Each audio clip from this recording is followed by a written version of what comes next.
Last night we talked about those international global rankings. They're called PISA, and they show that Australian teenagers today have fallen behind 2 full academic years from students who went to school in the early 2000s.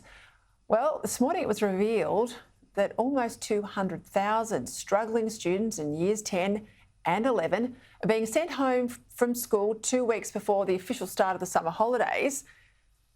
I don't know why, teachers perhaps can't be bothered, and that means they're going to miss the equivalent of 5% of this year's allocated class time, or 1 in 20 days of learning, just by going home early. Surely more time behind the desk is what's needed. To discuss this, I'm joined by former Liberal MP Nicole Flint and former President of the Victorian Liberal Party, Michael Kroger. Michael, what in earth is going wrong? Well, Peter, educational standards in Australia, despite the money spent by Gonski and state governments over decades, educational standards are falling, as you showed last night. And the critical thing here is you get your foundation for life, your basic skills at school, maths in particular, English in particular.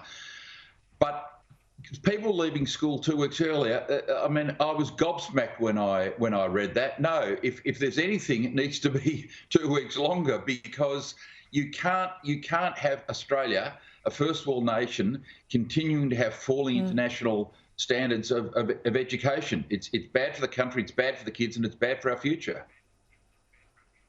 Yeah, we're soft. Nicole, I was talking a bit before about the New South Wales Police dropping investigations into hate preachers.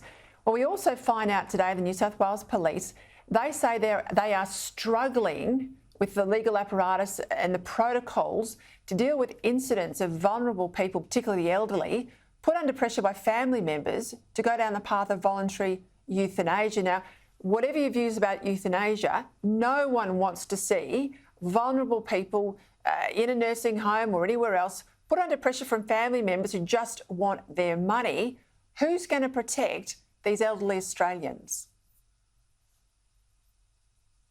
Well, this is precisely why so many of us were opposed to these sorts of laws, Peter, because you cannot ultimately be everywhere protecting every elderly person who may be being pressured by family members, for example, to choose the euthanasia option.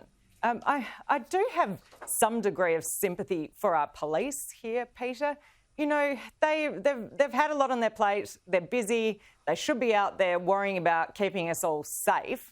Instead, they're having to take on roles like this. And I want to know what the minister has been doing, and why wasn't the minister monitoring this, and why wasn't the minister working with the police in the lead up to the beginning of these laws to make sure that they were ready. So I think we need to be looking squarely at the responsible minister and saying, why have you dropped the ball, and how are you going to ensure that not one elderly person is pressured into ending their life?